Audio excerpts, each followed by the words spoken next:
Hello friends, Neha એજ્યુકેટરમાં આપનું સ્વાગત છે. આજે હું તમારા માટે લઈને આવી છું 31 જાન્યુઆરી 2026ના મહત્વના કરંટ અફેર્સ, જે તમારી આવનારી પરીક્ષામાં તમને ખૂબ ઉપયોગી થશે અને તમને ચોક્કસથી એક માર્ક અપાવશે. પરંતુ એ પહેલા વિડીયોની શરૂઆતથી લઈને અંત સુધી જરૂરથી જોજો. વિડીયોની લિંક મિત્રો સાથે શેર કરવાનું ભૂલતા નહીં. અને હા, વિડીયોનું PDF પણ તમને નીચે ડિસ્ક્રિપ્શન બોક્સમાં મળી જશે. ખરું ને? પરંતુ તમે શેર જરૂરથી કરજો. Sharing is a caring. ખબર છે ને? તમે માનો છો ને એવું? તમારા મિત્રોને પણ મદદ મળશે. ખરું ને ફ્રેન્ડ્સ? ચલો હવે આપણે આગળ વધી જઈશું. હવે આપણો આજનો પ્રથમ પ્રશ્ન જોઈશું. દર વર્ષે ભારતમાં 30 જાન્યુઆરીના રોજ કયો દિવસ ઉજવવામાં આવે છે? આપણે કાલે જોયું હતું કે શહીદ દિવસ હોય છે 30 જાન્યુઆરી, ગાંધીજીની યાદમાં માર્ટિયર ડે, રાઈટ? અને એ સિવાય 23 માર્ચ. પરંતુ બીજા દિવસ ઉજવાય છે. કયો? સર્વોદય દિવસ, કુષ્ઠરોગ નિવારણ દિવસ, રાષ્ટ્રીય સ્વચ્છતા દિવસ કે ઉપરના તમામ? બોલો.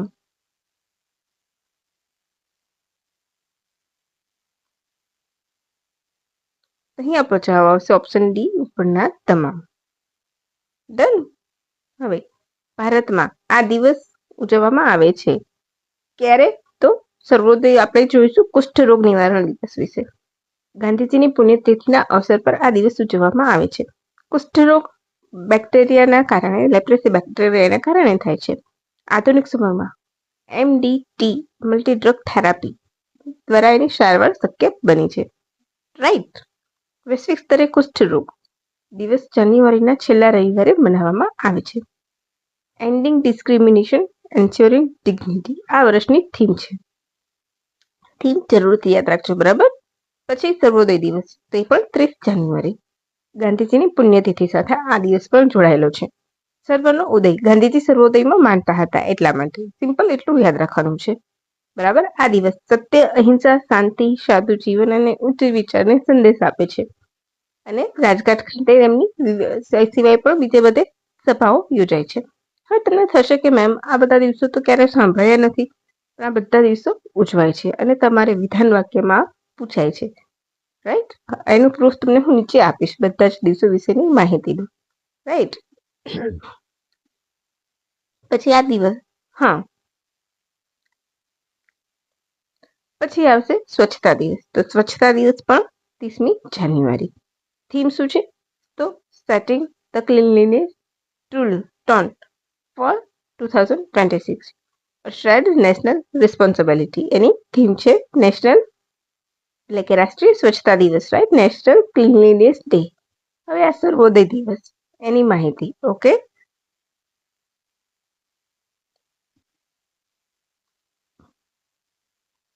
હવે લેપ્રેસી ડે, તો આપણે ગુજરાતના સંદર્ભમાં થોડુંક આપણે ભણીશું.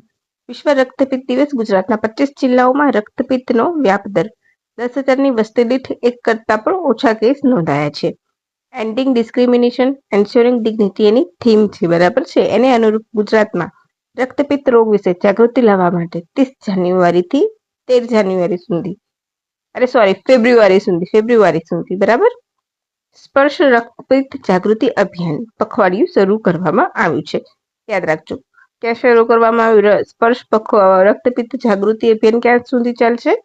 તો 15 દિવસ સુધી પખવાડિયું, 30 જાન્યુઆરીથી 13 ફેબ્રુઆરી સુધી, બરાબર? આ ગુજરાતની ઇન્ફોર્મેશન ડિપાર્ટમેન્ટ પરથી માહિતી લીધેલી છે. આ કુષ્ઠરોગ વિશે માહિતી.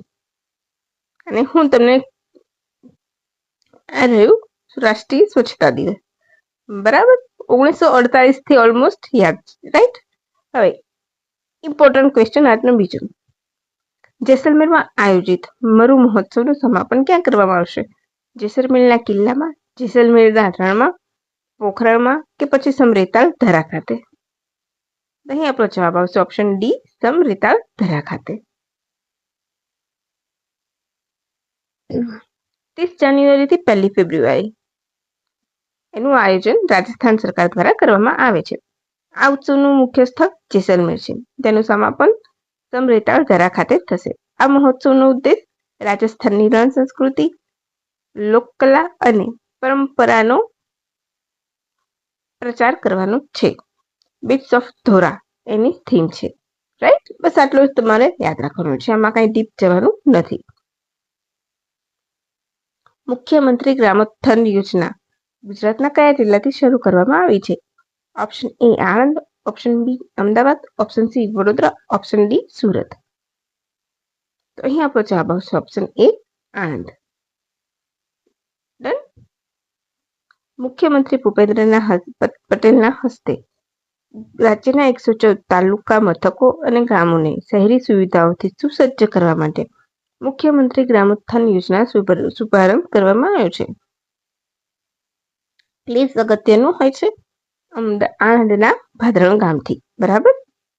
તેમજ ઘરે RFID દ્વારા સંચાલિત વોટર મીટરના કામોનું પણ ઇન્સ્ટોલેશન લોકાર્પણ કરવામાં આવ્યું છે. રાઈટ. હવે વડાપ્રધાન નરેન્દ્ર મોદીનું ગામડાની સુવિધા માફ કરજો, આ કન્સેપ્ટ મીન્સ કે આ જે યોજના શરૂ કરવામાં આવી છે એ વિઝન કોનું છે? તો વડાપ્રધાન નરેન્દ્ર મોદીનું આત્મા ગામડાનો અને સુવિધા શહેરની એ વિઝનને સાકાર કરવા માટેની દિશામાં અગત્યનું પગલું છે. આત્મા ગામડાનો, સુવિધા શહેરની, રાઈટ, એને સાર્થક કરશે. મુખ્યમંત્રી ગ્રામોત્થાન યોજના ગ્રામ્ય અને શહેરી વિકાસ વચ્ચેનું સમગ્ર અને સંતુલિત વિકાસનું વિઝન સાકાર કરશે. હવે આ પ્રશ્ન તમને હું ફરીથી કરાવું છું કેમ તો આમાં પણ નવી ડિટેલ આવેલી છે, એટલે ફક્ત કાલ કરાવ્યું છે, રાઈટ. TCCI કે આધારશિલા લોન્ચ કર્યો છે અભ્યાસક્રમ બાલવાટિકાના વિદ્યાર્થીઓ માટે, પરંતુ ફક્ત તેનો સમાવેશ નથી થતો. આમાં બીજી પણ નવી અગત્યની બીજી માહિતી એડ કરી છે. તો ECCE early childhood care and education કાઉન્સિલની બેઠક માટે કયું વિધાન સાચું છે? આંગણવાડી કાર્યકરો માટે દૈનિક સમયપત્રક અને એક્ટિવિટી બેંક શરૂ કરેલી છે. બાળકો માટે પ્રવૃત્તિ પુસ્તિકા લોન્ચ કરવામાં આવી છે. વિધાન એ સાચું છે. વિધાન એ અને બી બંને સાચા છે. તો ઓપ્શન ડી બંને વિધાન સાચા છે. હવે આ બેઠકમાં નવી શિક્ષણ નીતિ મુજબ તૈયાર કરાયેલ આધારશિલા અભ્યાસક્રમ અને બાળકોના વિકાસના માપદંડ ધરાવતી મારી વિકાસ યાત્રા પુસ્તિકાને મંજૂર કરી આપવામાં આવી છે, બરાબર છે. એમાં બાળકોની વિકાસ યાત્રા એમનું લખેલું હોય છે, બરાબર. જૂનથી શરૂ થશે એ પણ તમને ખબર છે. હવે આધારશિલા, તો આધારશિલામાં શું આવશે? તો બાળકોના સર્વાંગી વિકાસને નવી દિશા આપવામાં આવશે. પંચકોશની સંકલ્પના અંદર મૂકવામાં આવી છે અને વિવિધ ક્ષેત્રે સમાવેશી શિક્ષણ પર ભાર મૂકવામાં આવે છે. અભ્યાસક્રમ યુનિટ ગુજરાતના યુનિસેફના સહયોગથી અભ્યાસક્રમને યુનિસેફ ગુજરાતના સહયોગથી આયોજિત 7 કાર્યશાળા દ્વારા તૈયાર કરવામાં આવ્યો છે. તેમજ દિવ્યાંગ બાળકો માટે અનુકૂળ શૈક્ષણિક પ્રવૃત્તિઓનો પણ સમાવેશ કરવામાં આવ્યો છે. દર અઠવાડિયાની અંતે હોમ લર્નિંગની જ પ્રવૃત્તિ થશે. દર અઠવાડિયાના અંતે હોમ લર્નિંગ પ્રવૃત્તિ અને ત્રીજા મંગળવારને બાળ દિવસ તરીકે ઉજવાશે વાલીઓ સાથે, યાદ રાખજો. પછી મારી વિકાસ યાત્રા એટલે બાળકોનું વ્યક્તિગત મૂલ્યાંકન પત્રક, બરાબર. જે સ્ટેટ કાઉન્સિલની મંજૂરી બાદ આંગણવાડી કાર્યકરોને નવા અભ્યાસક્રમ મુજબ ટ્રેન પણ કરવામાં આવશે. 4 કલાકમાં દૈનિક પત્રક મુજબ રમતગમત અને ગુણવત્તાયુક્ત શિક્ષણ પણ આપવામાં આવશે. તો આટલો તમારો અંદર નવો ચેન્જ હતો તો એ મેં એડ કરી લીધો છે, બરાબર. હવે આજનો આપણો છેલ્લો પ્રશ્ન, સંપૂર્ણતા અભિયાન અને મોસ્ટ ઇમ્પોર્ટન્ટ પ્રશ્ન, અને 5 સ્ટાર લગાવી લેજો. અર્થશાસ્ત્ર હશે કે ગમે તે હશે, એમાં જીકે તરીકે કરંટ અફેર તરીકે પૂછાશે. સંપૂર્ણતા અભિયાન 2.0 ની શરૂઆત કઈ સંસ્થાએ કરી છે? Is that NITI Aayog, is that Panchayati Raj, આરોગ્ય મંત્રાલય કે આયુષ મંત્રાલય? અહીં આપણો જવાબ આવશે option A, NITI Aayog. Done. NITI Aayog દ્વારા 28 જાન્યુઆરી 2026 ના રોજ સંપૂર્ણતા અભિયાનની શરૂઆત કરવામાં આવી. આ અભિયાન 3 મહિના સુધી 28 જાન્યુઆરીથી 14 એપ્રિલ સુધી ચાલશે. એમાં 112 એસ્પિરેન્ટલ ડિસ્ટ્રિક્ટ્સ એટલે કે આકાંક્ષી જિલ્લાઓ અને આકાંક્ષી બ્લોક્સનો સમાવેશ કરવામાં આવ્યો છે, જેમાં મુખ્ય સૂચકાંકોનો લક્ષ્યાંક હાંસલ કરવાનો લક્ષ્યાંક છે. મુખ્ય સૂચકાંકો એટલે KPI, કી પરફોર્મન્સ ઇન્ડિકેટર, રાઈટ. આકાંક્ષી બ્લોક માટે 6, જ્યારે આકાંક્ષી જિલ્લા માટે 5, બરાબર છે. હવે ઉદ્ઘાટન નીતિ આયોગના CEO BVR સુબ્રમણ્યમ દ્વારા કરવામાં આવ્યું છે આ ઇન્ડેક્સ 2 છે તો પ્રથમ ક્યારે હતો તો 2024માં શરૂ કરવામાં આવ્યો હતો. આ તમારી એના વિશે વિગત છે. બરાબર. હવે 5 બ્લોક્સ વિશે આપણે માહિતી જોઈએ. તો 5 એસ્પિરેન્ટલ ડિસ્ટ્રિક્ટ્સના 5 કી ઇન્ડિકેટર કઈ છે અને બ્લોક્સ માટે કઈ છે. તો જન્મ સમયે વચન કરેલા જીવિત રહેતા બાળ શિશુની સંખ્યા, પ્રાઇવેટ અને જાહેર સંસ્થામાં ટીબીના કેસની સરખામણીએ નોંધાયેલા નવા કેસ દર, છેલ્લા 1 મહિનામાં ઓછામાં ઓછા ગ્રામ્ય અને શહેરી સ્વચ્છતા પોષણ દિવસ યોજના, આંગણવાડી અને પીએચસીની ટકાવારી, બાકી માટે શૌચાલય ધરાવતી શાળાઓની સંખ્યા, રસીકરણ માટે કરાયેલ પશુઓની સંખ્યા. હવે આપણે બ્લોક્સ માટે જોઈએ. તો આઈસીડીએસ યોજના હેઠળ નિયમિત અને પૂરક પોષણ મેળવનાર 6 મહિનાથી 6 વર્ષના બાળકોની ટકાવારી, આંગણવાડીમાં બાળકોના માપનની સંખ્યા, આંગણવાડીમાં કાર્યરત શૌચાલયની સંખ્યા. બ્લોક્સની વાત થાય છે, યાદ રાખજો. પીવાના પાણીની સુવિધા ધરાવતી આંગણવાડીની સંખ્યા, પીવાના પાણી માટે બાળકીઓ માટે શૌચાલય ધરાવતી આંગણવાડીઓ, બરાબર. અને રસીકરણ માટે પશુઓ. આ બંને યાદ રાખજો. હવે આકાંક્ષી જિલ્લા 2018થી શરૂ કરવામાં આવ્યો હતો. વંચિત અને દુર્લભ વિસ્તારમાં ઝડપી વિકાસ એનો મુખ્ય હેતુ હતો.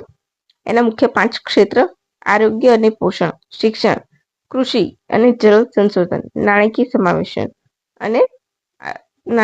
સમાવેશન આધારિત ડેવલપમેન્ટ, અને 5મું કયું છે તો ઇન્ફ્રાસ્ટ્રક્ચર. એમાં ટોટલ 49 સૂચકાંક હતા, 49. યાદ રાખજો. આકાંક્ષી જિલ્લા 2018, ઝડપી વિકાસ અને ક્યાં તો વંચિત વિસ્તારોમાં 5 મુખ્ય ક્ષેત્ર નક્કી કરાયા છે અને 49 સૂચકાંક છે. અને બ્લોક્સની વાત થશે ત્યારે જાન્યુઆરી 23માં શરૂ કરાયો. આવશ્યક અને સરકારી સેવાઓની વ્યાપક ઉપલબ્ધતા કરાવવાનો હેતુ. 5 ક્ષેત્ર એના 3 તો ઉપરના જ: આરોગ્ય, શિક્ષણ, પોષણ, કૃષિ, જળ સંશોધન. નવા કયા છે તો સામાજિક વિકાસ. બરાબર છે, એટલું તમારે યાદ રાખવાનું છે. હવે તમને લાગતું હોય કે નેહા એજ્યુકેટરે ખૂબ મહેનત કરે છે નેહા મેમ, તો નેહા એજ્યુકેટરને લાઈક કરી દેજો, ચેનલની લિંક શેર કરી દેજો અને મિત્રોને તમારી સજેસ્ટ પણ કરજો. વિડીયોની પીડીએફ તમને નીચે ચોક્કસથી મળશે, રાઈટ? અને હા, તમારે બીજા કોઈ સબ્જેક્ટ વિશે માહિતી જોઈતી હોય તો તે પણ તમે મને કમેન્ટ કરી શકો છો. ખરું ને ફ્રેન્ડ્સ? અને કોઈ પણ ઇસ્યુ હોય તો તમે મને કમેન્ટ કરીને કહેજો. હું મારાથી સોલ્વ થશે એના પૂરતા પ્રયત્નો કરીશ. તો ચાલો ફ્રેન્ડ્સ, હવે રજા લઈશું. ફરીથી નવી માહિતી સાથે ફરીથી મળીશું. ખરું ને ફ્રેન્ડ્સ? ફેબ્રુઆરીમાં. તો ચાલો, bye and thanks for watching my video. Have a good day friend.